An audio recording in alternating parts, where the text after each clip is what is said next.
Hey, good morning. This is Sakshi. Today is 16th April and I am here with today's The Hindu newspaper. Let's start reading.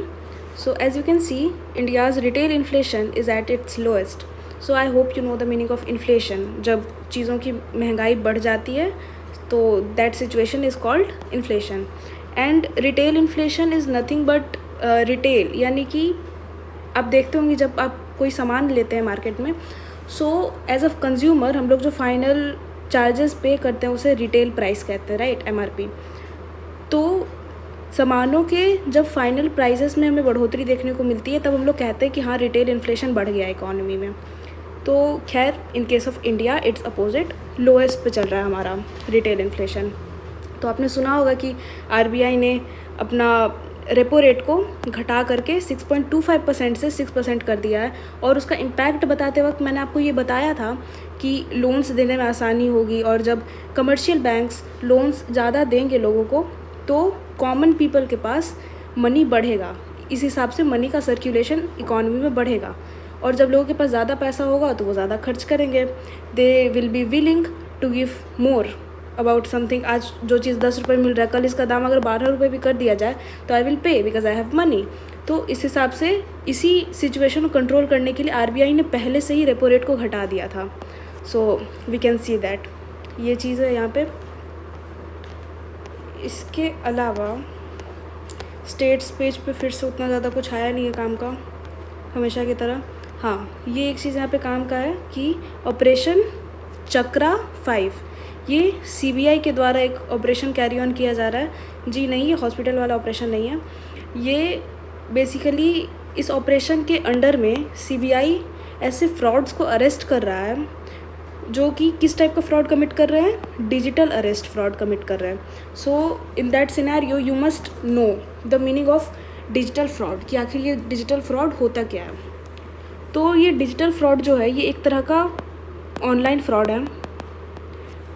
इसमें क्या होता है कि जो scammer होता है वो फॉल्सली क्लेम करता है to be a law enforcement official या फिर समथिंग लाइक दैट, कि गवर्नमेंट के एम्प्लॉई हैं, वैसा वाला। और जो कॉल पिक करता है उसको वो थ्रेटन करता है, उसको थ्रेट देता है उसे, या फिर इंटिमिडेशन का यूज़ करता है टू डू व्हाट, ताकि वो जो इंडिविजुअल है वो उसको पैसे पे करे या फिर अपना कुछ पर्सनल इन्फॉर्मेशन उसको बताए, बैंक डिटेल्स वगैरह। तो ये उस टाइप का फ्रॉड है जहाँ पे स्कैमर्स जो हैं वो प्रिटेंड करते हैं कि हम गवर्नमेंट ऑफिशियल्स हैं, और फिर वो इंटिमिडेट करके इंसान को डरा धमका के उससे उसकी इन्फॉर्मेशंस निकलवा लेते हैं। सो यही वाला है। तो इसके अंदर में भी 4 लोगों को अरेस्ट किया है सीबीआई ने। तो ज़्यादा बड़ा कोई न्यूज़ नहीं है, पर हाँ, आपसे पूछा जा सकता है कि ऑपरेशन चक्रा 5 जो कि लॉन्च किया गया है, किसके द्वारा लॉन्च किया गया है, तो सीबीआई के द्वारा। ये किस टाइप के फ्रॉड से डील करता है, तो डिजिटल अरेस्ट। तो बस ये आपको पता होना चाहिए, 1 लाइनर का था। इसके अलावा हमारे ऑनरेबल सुप्रीम कोर्ट ने पेरेंट्स को बोला है सावधान रहने के लिए चाइल्ड ट्रैफिकर से, मतलब बच्चों को जो चुरा के ले जाते हैं फॉर सेक्सुअल एक्टिविटीज़ एंड या फिर उन्हें बेच देते हैं, उनके ऑर्गन्स बेच देते हैं। तो उससे हमारे सुप्रीम कोर्ट ने कहा है पेरेंट्स को कि बी अवेयर ऑफ दैट। उसके अलावा Ranjit Nair, he was a philosopher and an advocate of science, मतलब साइंस को बहुत ज़्यादा पसंद करते थे ये। So he has passed away. He was the founder of centre for philosophy and foundations of science, CPFS। ये इम्पॉर्टेंट हो सकता है क्योंकि ये आ गया है, तो हो सकता है कहीं आपसे MCQ में पूछ they who is the founder of CPFS, तो आपको पता होना चाहिए Ranjit Nair. And because he has passed right now, तो अभी इन पे स्पॉटलाइट आ चुकी है। तो हाँ, ये एक इम्पॉर्टेंट 1 लाइनर बन जाता है। अब हम लोग आ चुके हैं एडिटोरियल्स पे।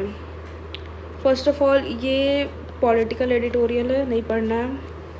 ये भी सूडान से रिलेट कर रहा है, ये भी नहीं पढ़ना है हमें। हमें यहाँ पे जो पढ़ना है वो है ये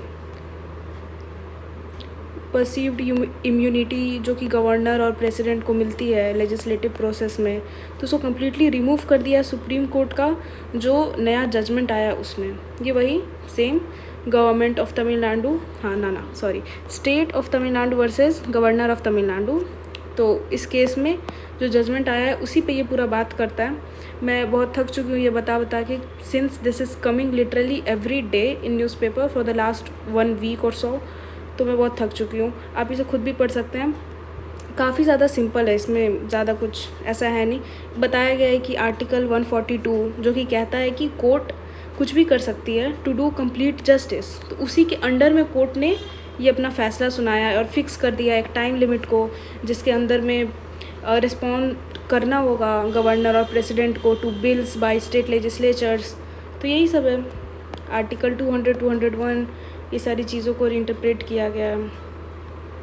बस यही सारी बातें से बताया है कि हमारे सुप्रीम कोर्ट का लॉन्ग जर्नी रहा है फ्रॉम नैरो अंडरस्टैंडिंग AK गोपालन में जो था टू KS पुत्तुस्वामी में जो अपने अंडरस्टैंडिंग को स्प्रेड किया गया उस बारे में। तो आपको इसमें पता होना चाहिए कि आखिर AK गोपालन 1950 का जो केस है उसमें क्या हुआ था। तो AK गोपालन, तो ये एक पॉलिटिकल लीडर थे AK गोपालन जी। तो इन्होंने केस किया था, पिटीशन फाइल किया था ऑनरेबल सुप्रीम कोर्ट में, और इन्होंने चैलेंज किया था preventive detention act 1950। So I hope you know the meaning of preventive detention.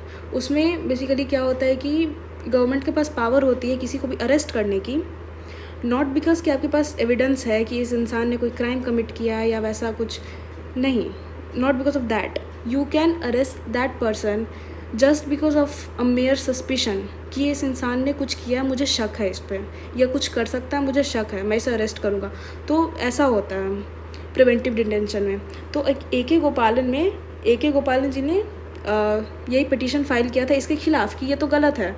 Article 21 that is right to life and personal liberty, और आर्टिकल 19 जो कि वेरियस फ्रीडम हमें देता है, तो उसे ध्यान में रखते हुए तो ये अनकॉन्स्टिट्यूशनल होना चाहिए। बट सुप्रीम कोर्ट ने इसे वैलिडेट मतलब कॉन्स्टिट्यूशनल बताया था, अपहेल्ड किया था इस एक्ट को कि ये वॉयलेट नहीं करता आर्टिकल 19 और आर्टिकल 21। तो बस वही कह रहे हैं राइटर कि बहुत ही ज़्यादा नैरो अंडरस्टैंडिंग था आर्टिकल 21 का AK गोपालन के केस में। But same supreme court after many years उन्होंने सेम आर्टिकल 21 को काफ़ी ब्रॉड अंडरस्टैंडिंग, ब्रॉड स्पेक्टिकल से देखा, और राइट टू लाइफ में उन्होंने राइट टू प्राइवेसी भी इंक्लूड किया। तो बस इसमें सुप्रीम कोर्ट का जर्नी बता रहा है, दैट्स इट। काफ़ी ज़्यादा सिंपल है, आप लोग खुद से भी पढ़ सकते हैं। मैं तो थक गई हूँ इसके बारे में बात कर करके। सुप्रीम कोर्ट का जजमेंट बहुत ज़्यादा इंपॉर्टेंट है ऑफ कोर्स। ये जो आर्टिकल है ये इम्पॉर्टेंट हो सकता है क्योंकि ये इंडिया के नेट ज़ीरो गोल और वो सबसे नॉट इकोनॉमिकल बट एनवायरनमेंट से रिलेटेड है, और हाँ इकोनॉमी से भी रिलेटेड है। तो ये चीज़ें हैं इसमें कि इंडिया जो है वो नेट ज़ीरो इकोनॉमी बनने का हम लोग गोल रखे हुए हैं। तो इसका मतलब है कि हमें हाइड्रोजन का ज़्यादा यूज़ करना है, हाइड्रोजन का यूज़ बढ़ाना है। हमें बढ़ाने के लिए पहले हमें उसे जनरेट भी करना होगा। तो हाइड्रोजन जनरेट करना और इलेक्ट्रिसिटी स्टोरेज के बारे में इन्होंने कहा है they need to be synergized. You must know the meaning of synergized. Synergize करना मतलब कंबाइन करना दो चीज़ों को। तो वही इनका कहना है, ये पूरा एनवायरनमेंट पे बेस्ड है। आप चाहें तो इसे पढ़ सकते हैं। सिंपल है, इसे खुद से पढ़ा जा सकता है। बाकी ये वाला जो आर्टिकल है इसमें AI को रेगुलेट कैसे किया जा रहा है इंडिया में, कैसे कर सकते हैं, उसका आइडिया दिया हुआ है। इसमें बहुत सारे अलग अलग कंट्रीज़ का भी एग्जांपल दिया हुआ है कि क्या किया जाता है। बहुत ही कॉमन अप्रोच है एक कि पब्लिकेशन कर दिया जाता है, एक पॉलिसी या फिर एक स्ट्रैटेजी डॉक्यूमेंट पब्लिश कर दिया जाता है जो कि आउटलाइन करता है उस कंट्री का इंटेंशन, उसका क्या इंटेंशन है, उसका क्या प्लान है, उसका बजट। बेसिकली एक रोड मैप बता देता है कि AI को कैसे वो यूज़ करने वाला है for their socio economic development. तो ये चीज़ है, ये एक अप्रोच से AI को मतलब कंट्रोल किया जाता है। उसके अलावा यहाँ पे फिर इंडिया का अप्रोच बताया कि इंडिया का क्या अप्रोच रहा है।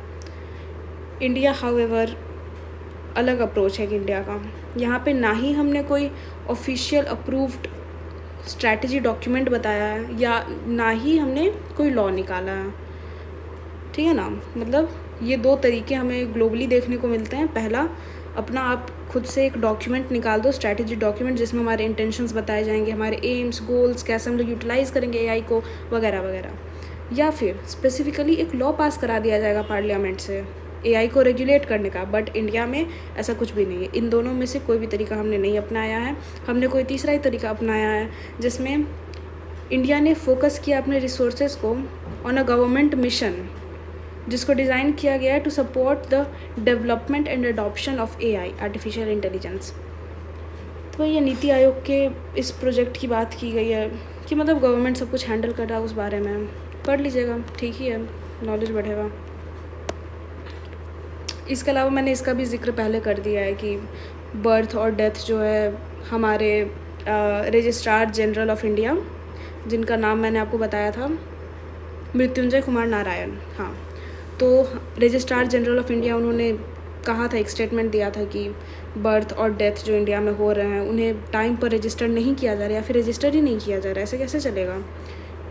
तो उसी पे बेस्ड है कि क्या सचमुच रजिस्टर किया जा रहा है या नहीं किया जा रहा है, तो पढ़ लीजिएगा। इसके अलावा आशा वर्कर, ये भी हमेशा चर्चा में रहता है, ये लोग प्रोटेस्ट पे रहते हैं ज़्यादातर। आशा का फुल फॉर्म पता होना चाहिए आपको, एक्रेडिटेड सोशल हेल्थ एक्टिविस्ट्स। तो हाँ, ये डे नाइट एजिटेशन पे हैं। Why? Because they are demanding better remuneration, मतलब बेटर वेजेस मिले इन्हें, रिटायरमेंट बेनिफिट्स, मतलब सोशल सिक्योरिटी की मांग कर रहे हैं। तो वही सारी चीज़ें उसमें बताया गया है कि कितना इन्हें डेली वेज मिलता है या मंथली वेज, वो सब। यहाँ पे एक पर्सनालिटी डेवलपमेंट का आर्टिकल दिख रहा है हमें, understanding the obsession with fair skin tones. तो हमें सोशल मीडिया या फिर सब जगह दिखता है कि लोग कुछ ज़्यादा ऑब्सेस्ड रहते हैं फेयर स्किन टोन होने का। तो वही इसमें पर्सनालिटी डेवलपमेंट की बातें बताई गई हैं कि everyone is beautiful and things like that. तो वो चीज़ें पढ़ सकते हैं या छोड़ भी सकते हैं। एग्ज़ाम के पॉइंट ऑफ व्यू से तो कोई कुछ इंपॉर्टेंट लगता नहीं है मुझे उसके बारे में।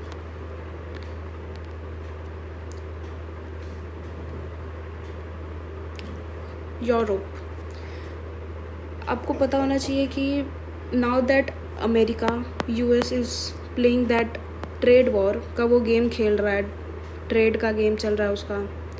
तो इस सिनेरियो में यूएस की इकॉनमी में चीज़ें जो है ना बहुत ज़्यादा अनसर्टेन है।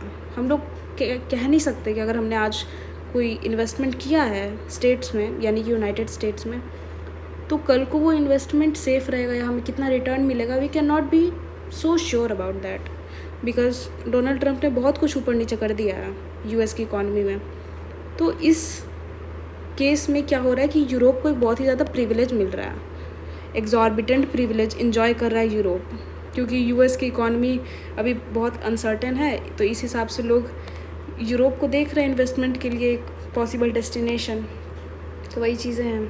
यहाँ वर्ल्ड के पेज पे आपको दिखेगा कि डोनाल्ड ट्रंप ने फ्रीज़ कर दिया है $2.2 बिलियन का grant to Harvard University, one of world's most popular university with world's finest faculty ever. तो हाँ, इस कॉलेज को इन्होंने क्या कर दिया है, इनका जो ग्रांट इनको मिलने वाला था अमेरिका की गवर्नमेंट से, उन ग्रांट्स को फ्रीज़ कर दिया है। वाई? ओवर कैंपस एक्टिविज़म, मतलब प्रोटेस्ट चल रहे हैं वहाँ के कैंपस में। हार्वर्ड यूनिवर्सिटी की रोक दी गई है ग्रांट्स। तो वही सारी चीज़ें हैं। बच्चे यहाँ पे प्रोटेस्ट में बैठे हैं बिकॉज ये लोग गाज़ा को सपोर्ट कर रहे हैं कि वहाँ के लोगों के राइट्स हैं, what Israel is doing is not right. तो बस यही सब है। और वी नो कि यूएस टोटली इज़राइल को सपोर्ट करता है और गाज़ा को नहीं करता है। इज़राइल को हर वेदर में साथ देना चाहता है यूएस। तो बस वही है। और इसके बारे में हमने इसका प्रोग्राम भी पढ़ा था, एक कैच एंड रिवोक प्रोग्राम जो यूएस गवर्नमेंट ने लाया है कि स्टूडेंट्स का जो वीज़ा है उसे ही कैंसिल कर दिया जा रहा है वहाँ पे। तो बस यही चीज़ें हैं। बाकी आई गेस एक न्यूज़ आइटम मैंने छोड़ दिया है गलती से, सॉरी फॉर दैट। बट ये चीज़ है कि नेशनल हेराल्ड के केस में ईडी ने चार्जशीट फाइल की अगेंस्ट सोनिया गांधी और राहुल गांधी। तो आपको थोड़ा बहुत जानकारी होना चाहिए कि ये नेशनल हेराल्ड का केस आखिर है क्या। तो first of all, national Herald is a newspaper जो कि इंडियन नेशनल कांग्रेस के द्वारा चलता था। इस न्यूज़पेपर को इस्टेब्लिश किया है हमारे first prime minister of India Jawaharlal Nehru ने। और कब इस्टेब्लिश किया, आपको ईयर भी याद होना चाहिए, दैट इज़ 1938। ओके, हाँ। और ये जो न्यूज़पेपर है ना, ये बहुत चीज़, अच्छा पहले मैं बता देती हूँ कि ये केस क्या है एक्चुअली। तो इस न्यूज़पेपर से रिलेटेड केस ये है कि अब ईडी ने किया है तो इतना कोई भी इंसान सोचेगा मनी से रिलेटेड कुछ केस है। तो ये बेसिकली एक करप्शन का, एक मनी लॉन्ड्रिंग का केस रजिस्टर हुआ है against Sonia Gandhi, Rahul Gandhi, Sam Pitroda and other Congress leaders. तो एलिजिड मनी लॉन्ड्रिंग का केस है associated to this one newspaper. तो खैर उसमें हमें ज़्यादा नहीं जाना है। फॉर लॉ एंट्रेंस एग्जामिनेशन आपको ये पता होना चाहिए PMLA एक्ट के बारे में, बाकी भी फेका जितने भी एक्ट्स होते हैं वो सारी चीज़ें आपको पता होनी चाहिए। So that is a total different topic. उसके अलावा अगर मैं ये बता रही थी कि यहाँ पे GK में आपको क्या पता होना चाहिए कि ये जो न्यूज़पेपर है जवाहरलाल नेहरू ने इस्टेब्लिश किया था इन 1938, उनके द्वारा स्टार्ट किया गया न्यूज़पेपर, और ये एक इंग्लिश न्यूज़पेपर है। इंडियन नेशनल कांग्रेस के द्वारा हिंदी न्यूज़पेपर भी चलाया जाता है, ये चलाया जाता था, उसे कहते हैं कांग्रेस संदेश नेशनल हेराल्ड, है ना, ये नाम था इसका, हिंदी न्यूज़पेपर है ये। तो ये इंग्लिश वाला जो न्यूज़पेपर है जिस पे ये केस आ रहा है, चार्जशीट फाइल किया गया है जिसके रिलेशन में, इसमें न्यूज़पेपर में एक बड़ा लाइन लिखा रहता था कि freedom is in peril. Should I right it? Right, लिख ही देती हूँ, क्या हो गया।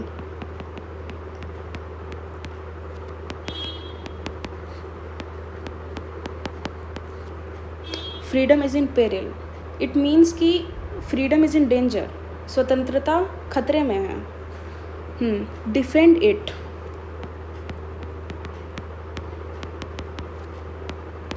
Defend it with all your might.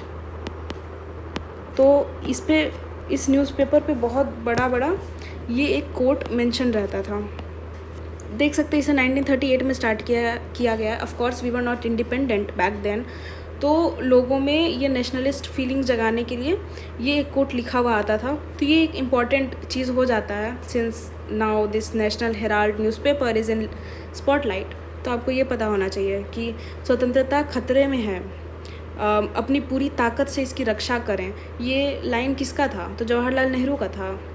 नहीं, मतलब जवाहरलाल नेहरू ने अपने न्यूज़पेपर में लिखवाया था। एक्चुअली ये जो लाइन है ये ओरिजिनली बोला गया है चर्चिल के द्वारा, Winston Churchill, who was the prime minister of United kingdom. World war 2 के दौरान इसे बोला गया था और चर्चिल ने इसे बोला है। तो ये बहुत ही ज़्यादा इम्पॉर्टेंट हो जाएगा फॉर एनी कॉम्पिटिटिव एग्जामिनेशन। सो एक ही न्यूज़ मैंने छोड़ दिया था तो मैंने बता दिया। Thank you so much. जय हिंद।